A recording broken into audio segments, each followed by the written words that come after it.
ውጋት ክፍል 6።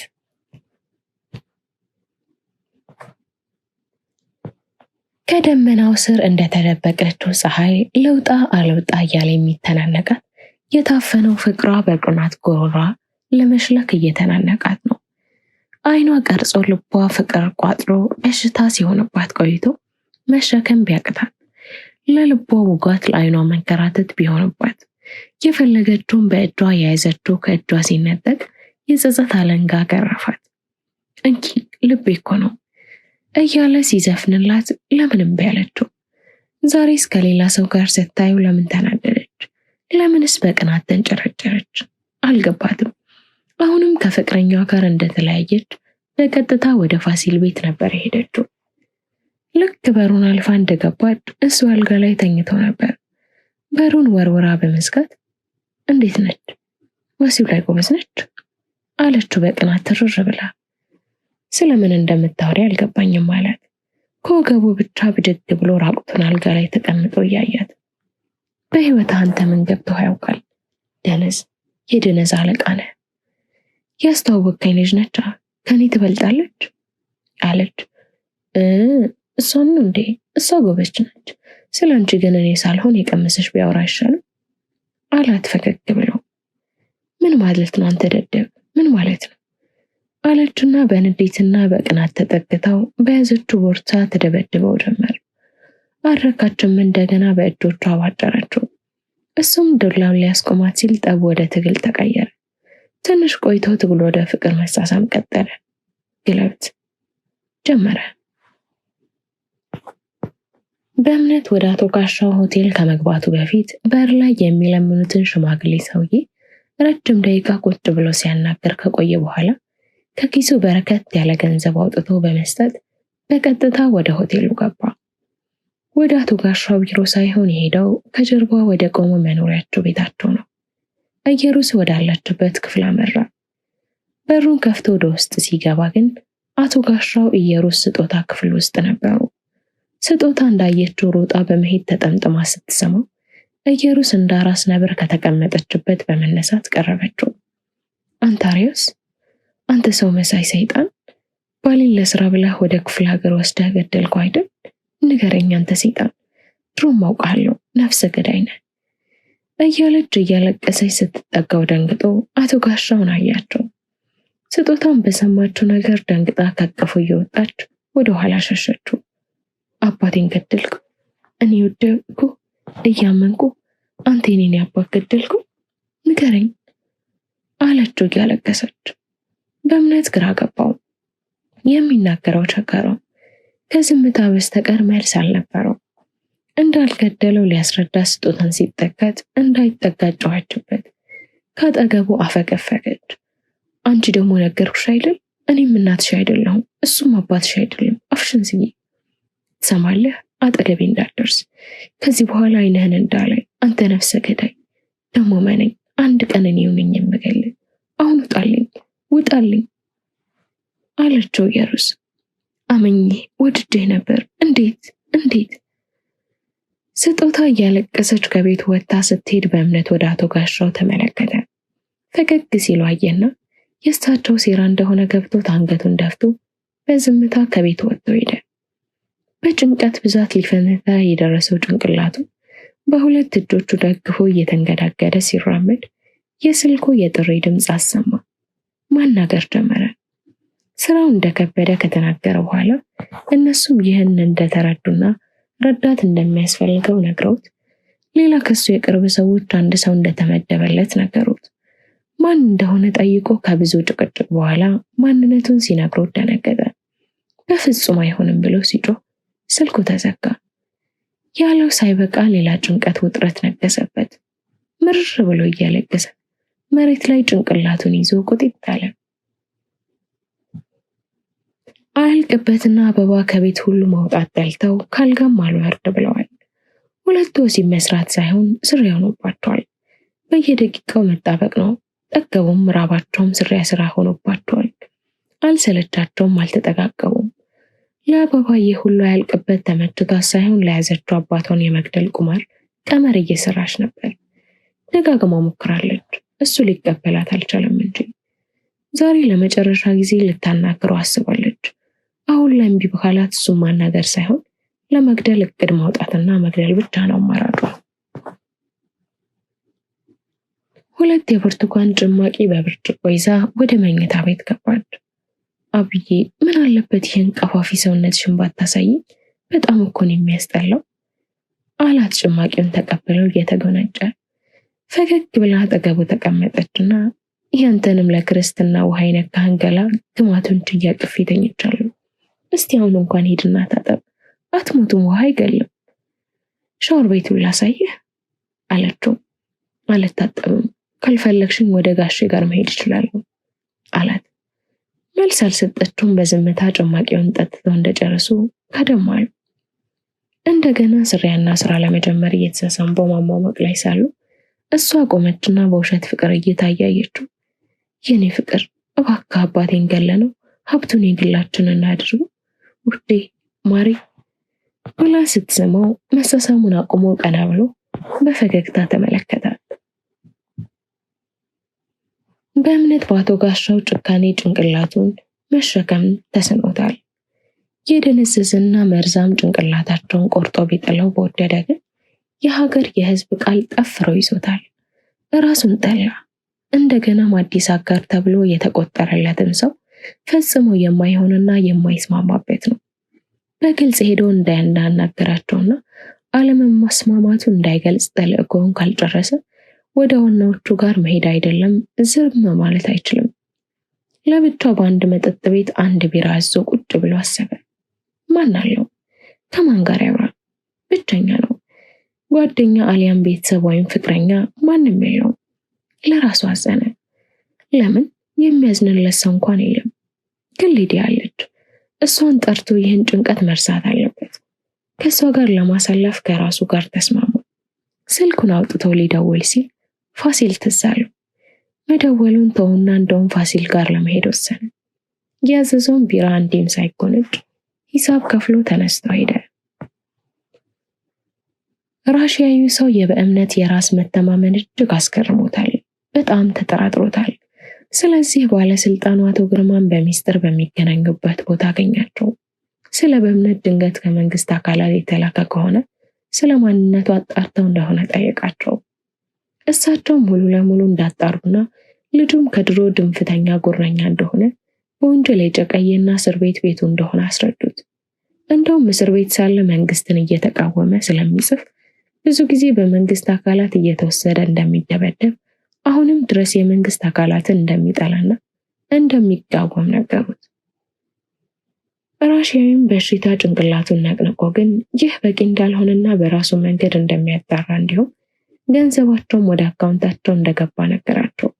እንደደረሳቸው ነግረው ተጨባብጠው ተለያዩ።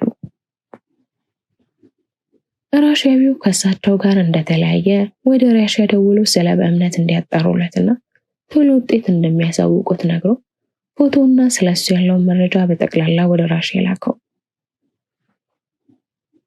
አበባ ህልማ ቅዠት ሆኖባታል።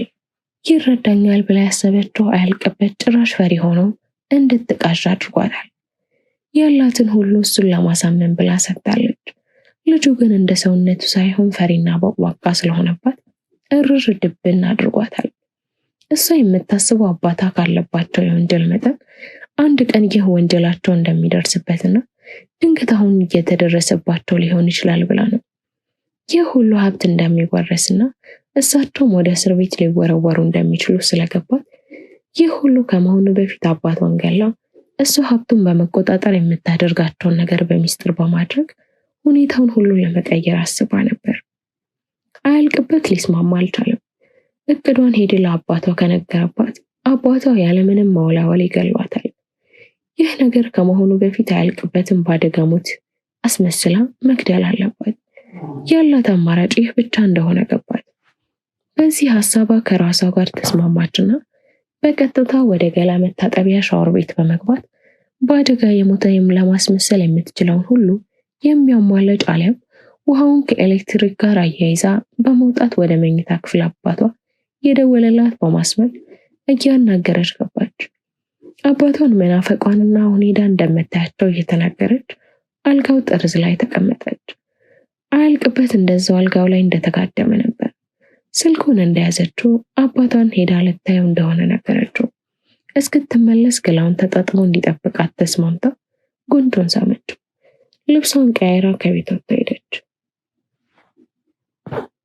ፋሲልና ሊዲያ በፍቅር ራቁታቸውን ተጣብቀው በሚቆራረጥ እስትንፋስና ጩኸት ፍቅራቸውን በደስታ እየተቋደሱ ሳለ በሩ ተከፍቶ በእምነት ገባ። እነሱም ደንግጠው የጀመሩትን በማቆም ሲመለከቱ በእምነትም በድንጋጤ በቆመበት ደርቆ ቀረ። ማነው ጋሻው? አለች ዶክተሯ። ለደቂቃ በዝምታ ከተያዩ በኋላ ፈገግታዋ ጠፋ፣ ግንባሯ ተቋጠረ። አባትሽ ናቸው? አዲስ አበባ ውስጥ የናጠጡት ሀብታምና የሆቴል ባለቤት አላት። ለስለስ ብሎ እሷ ከት ብላ ሳቀች። ይሄ የናጠጠና የሆቴል ባለቤት የሆነ አባት ኖሮኝ እኔ እዚህ አረቄ እጋታለሁ አይደል? ስታስበው ይሆናል የኔ ቤተሰቦች በአደጋ ሞተውብኛል አለች። በምን አደጋ አላት። በእምነት ወዲያው ፊቷ ተቀየረ። አንተ ሰውዬ ስለ ቤተሰብ ምን አገባህ? ስለ እኔ ሲያገባሃል? ምን ፈልገህን የመጣው? ከዚህ በኋላ ስለ ቤተሰብ መጠየቅ አይደለም እንዳታስበው አለች። እጅግ በጣም ተናዳ ሰውነቷ እየተንቀጠቀጠ ከፊቱ ላይ ቆማ ከዛም መልስ ሳትሰብቅ ከቤት ወጥታ ሄደች። በእምነት የሷን መውጣት በአይኑ ከኋላ ሲከተላት ከቆየ በኋላ ሼሁን ተመለከተና በቀጥታ ወደ ተጋደመው ሰው በመሄድ ተመለከተውና ወዲያው ልቡ ተሰበረ። አዘነ። ፍስስ ብሎ እየተመለከተው ከአይኑ ላይም ባይፈስ ጀመር። ልክ ነው፣ ስዩም ነበር። ፊቱ ገርጥቷል፣ ቆስሏል። ፂሙና ፀጉሩ በጣም አድጎ ዝንጀሮ መስሏል። አይኖቹ ቀልተው ሰርጎደዋል። ሰውነቱ በአጠቃላይ የጠወለገ ቅጠል መስሏል። ከላዩ ላይ ቆዳው ጠፍቷል። አጥንቱ ደግሞ ፍጥ ብሎ ወጥቷል። በአጠቃላይ ስዩምን አይመስልም። እያየው ያለቀሰ ከመሬቱ ላይ ተንበረከከ። ስዩም ከላይ ከእግር እስከ አንገቱ ድረስ አልጋ ልብስ ለብሶ በሚያሳዝን ሁኔታ ግራ ተጋብቶ በእምነትን ይመለከተዋል። ስዩም ምን ሆነህ ነው ግን አለው። በእምነት እያነባ እጁን ከስዩም ሆድ ላይ ያደረገ። ማነህ አንተ? ታውቀኛለህ እንዴ አለው። ስዩም ግራ እየተጋባ በእምነት የውስጡን ሐዘን መቋቋም አልቻለም። እየተንሰቀሰቀ ካለቀሰ በኋላ ቀና ብለው ቆሞ ንግግራቸውን እየሰሙ በንግግራቸው የውስጥ አጥንታቸው ገብቶ ሳብሮት የነበረውን እያለቀሱ ያሉትን ሼህን ተመለከታቸው። እንባቸውን ከጉንጫቸው ላይ እየጠረጉ ጭንቅላታቸውን በማወዛወዝ ምንም ነገር እንደማያስታውስ ነገሩት። በእምነት በሐዘን ውስጡ ገንፍሎ ሊወጣ ሲል በስዩም ፊት ዳግም ላለማልቀስ ብሎ ከጉሮሮ ሲደርስ ዋጥ አድርጎ ያዘው። ስዩም ሐሞቱ በፈሰሰ ስሜት ወኔው በተሰለበ ሁኔታ ወንድነቱን እየተነፈሰ ጎማ ሙሽሽ ብሏል። አይኖቹ ምንም እንደማያውቁ ሕፃን ልጅ እያዘኑ ይንከራተታሉ። ከሌላ ዓለም እንደመጡ ልዩ ፍጥረታት የሚያያቸው ነገር ሁሉ አዲስ አበባ ሆነውበት ወይም ምንድናቸው እያለ ይመስላል።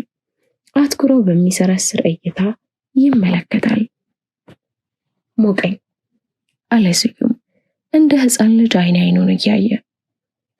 ልጄ በእምነት እስቲ አልጋ ልብሱን ገለጽ አድርገሽ ጎሽ የኔ ልጅ አሉት። ሼሁ እሱም በሽታ ጭንቅላቱን ነቅነቆ ቀስ እያደረገ እስከ ወገቡ ገለጠው። ባየው ነገር በድንጋጤ አይኑ ፈጠጠ። አንገቱ የተሰበረ ይመስላል።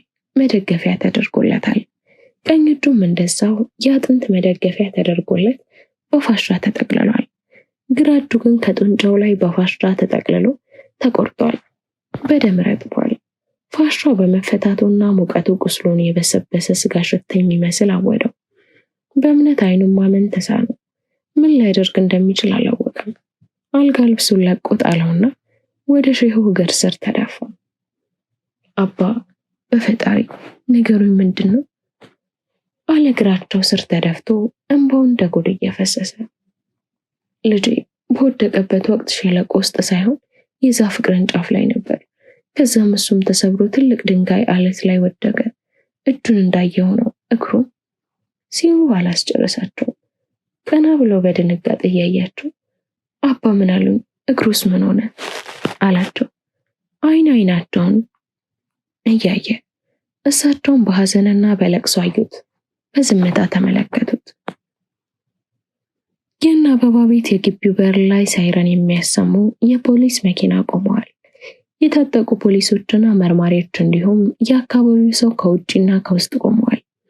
አበባ ከቤቱ በር ላይ ስቅስቅ እያለች ታለቅሳለች። ያዙ ይልቀቁኝ ትላለች። አባቷ ጋሻው እንድትረጋጋ ይዘዋት ይለምኗታል። እሷ መስሚያዋን ደፍታ እየተነሳች ትፈርጣለች። እጅግ እንዳዘነች የተሰበሰበው ሰው ምን አይነት ሚስት ነሽ? በጣም ነው ያዘነችው። ከልቧ ነበር የምትወደው ማለት ነው። ስታሳዝን ይላሉ። አንድ መርማሪ ወደ እሷ በመምጣት አንዳንድ ጥያቄዎች ሊጠይቃት እንደሚፈልግ ለአባቷ ሲናገር እሳቸው በንዴት እንደዚህ አዝና እንዴት ጥያቄ ትላለህ ብለው ተናገሩት። መርማሪው ይቅርታ ጠይቀው ሄደ። ከትንሽ ቆይታ በኋላ የአያልቅበት አስክሬን በስትሬቸር ተጭኖ የፖሊስ አምቡላንስ ውስጥ ከተውት ለምርመራ ወደ ሆስፒታል ተወሰደ። አመሻሽ ላይ ራሻዊ በእምነትን ለመግደል ወደ 20 የሚሆኑ ሰዎችን ሰብስቦ ሊያናገራቸው በጠራቸው ወቅት ባለስልጣኑ አቶ ግርማ ደወሉለት። ምሽት ፋሲል ቀኑ አልመሽለት ብሎት 1-2 ቢራ ልጎንጭ ብሎ ከአንድ ሆቴል በረንዳ ላይ ተቀምጦ በመጠጣት ላይ ሳለ ሊዲያ ትዝ አለችውና ሊጠራት አስቦ ከኪሱ ስልክ አውጥቶ ቀና ሲል የፍቅረኛዋ መኪና መጥቶ ከመንገዱ ዳር ቆመ። በግርምትና በድንጋጤ ሲያይ ሁለቱም የጋቢና በር ተከፍቶ በሾፌሩ በኩል እሱ፣ በሌላኛው በኩል እሷ ወረደች። አይኑን አላመነም። ጭራሽ ከንፈር ለከንፈር ተሳሳሙ። ለእሷ እሱ አፈረላት። ሰክረዋል። በቀጥታ ወደ መኝታ ክፍል ሲሄዱ እንዳያዩት ፊቱን አዞረ። አልፈውት ገቡ። ስልኩን አውጥቶ ደወለላት። ተዘጋ። ደገመ፣ ተዘጋ። በሶስተኛው ተነሳ። እሱ ምንም ሳይል እሷ በቁጣና በንዴት ምን ሆነሃል? መሽቷል እኮ ፋዘርም ቤት ነው፣ ነገ እንገናኛለን፣ ቻው አለችና መልስ ሳትሰብቅ ስልኩን ዘጋችው። ወሽመጡ ተቆረጠ። በጣም አዘነ። ልቧ እንደ ከበሮ ይዳለቅ ነበር። በአይኖቿ ድንጋጤና ፍርሃት በጣም ይታየው ነበር። ሊዲያ እንዴት አወቀ? ከቤት አልወጣም። ተከትሏት እንደሆነም አሰበች። ምን እንደምትለው ጨነቃት። አንድ ጓደኛዋ አንድ የነገረቻት ትዝ አላት።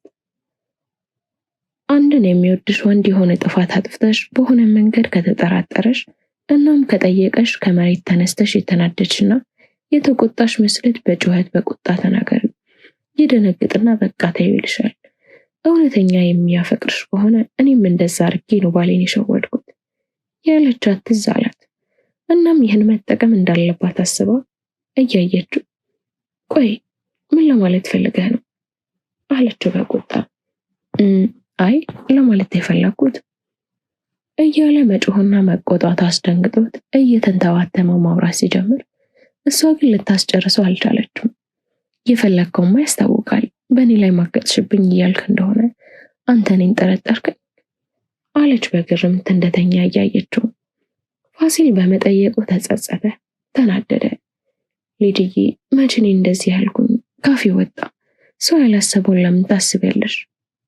አለ ፋሲል በልመና። በደንብ ነው እንጂ ያሰብከው። ለነገሩ ተው፣ እኔው ነኝ ጥፋተኛ። በአሁኑ እንደዚህ ያልከኝ ብንጋባ ምን ትለኝ ነበር? በልደን አሁን ከዚህ በኋላ አጠገቤ እንዳትደርስ ብላ ወደ በሮ ስትሄድ እሱ በድንጋጤ ከተጋደመበት በመነሳት ሊዛት እየሞከረ የኔ ቆንጆ፣ የኔ ፍቅር፣ ለምን ሰው ያላሰበውን ታስቢያለሽ? አትሂጂብኝ። እኔ እኮ አንቺን ልቤ ቀጥ እስክትል አፈቅርሻለሁ አላት። በዚህ ሰዓት የቤቱን በር እየከፈተች ዞር ብላ አየችውና በዚህ ቅናትህ ቀጥል ባይ ነኝ ነበር የሚገርመኝ ብላው ልትሄድ ስትል እንደገና ይዟት ይለምናት ጀመር። ሊዲያም ትንሽ ከተግደረደረች በኋላ የጓደኛዋን ምርጥ ሐሳብ እያደነቀች ተያይዞ በሩን ዘግተው ወደ ውስጥ ገቡ። ቀዝቃዛና ደስ የሚል ነፋሻማ አየር ለአይን እይታ የሚማርክ የኢትዮጵያ ስነ ምህዳር እጅግ ውብና ማራኪ እንደሆነ የሚያሳይ የሀገሪቷን አንድነት፣ ፍቅርና ትስስር እዚህ ጋር ተቀምጦ በሰንሰለታማ ተራሮች ሲታይ እውነት መሆኑ ምስክሮች ናቸው። ዶክተሯና በእምነት ይህን ማራኪ ውበትና ነፋስ እየተመገቡ ድንቅ ስነ ምህዳሩን እያደነቁ እውነት ሀገራቸውን ባለማወቃቸው አዘኑ። ለዚህ ለዓይን እይታ እጅግ የሰፋ ለሀገሩ ልጆች ብቻ ሳይሆን ለዓለም ሕዝብ የሚበቃ ምድር እንዲህ እርስ በእርስ እንባላ መቼም የዓለም ሕዝብ መሳቁ አይቀርም። ሀገራችን አለማወቃችን ያስገርማቸዋል ብለን አሰቡ። ለምን አለችው ዶክተሯ አይኗን ከምናዱ ላይ ሰክታ። ስዩም እንዲድን እፈልጋለሁ። ዘውትር የምታነባ ሚስትህ ህልሟ የተሰበረ ሕፃን ልጅ እያዩ ማልቀስ አልፈልግም። ዘውትር ጡጦ እንደተቀማ ሕፃን ልጅ ርር እያልኩ ማስቀስ ታውቂያለሽ አላትና በኃይል ተነፈሰ። ከውስጥ ያለውን የተቃጠለ አየር ለአረንጓዴዎቹ ቅጠሎች ሰጥቶ የእሱን ንጹሕ አየር እየተቀበለና ወደ ሳንባው አስገባና ንግግሩን ቀጠለ።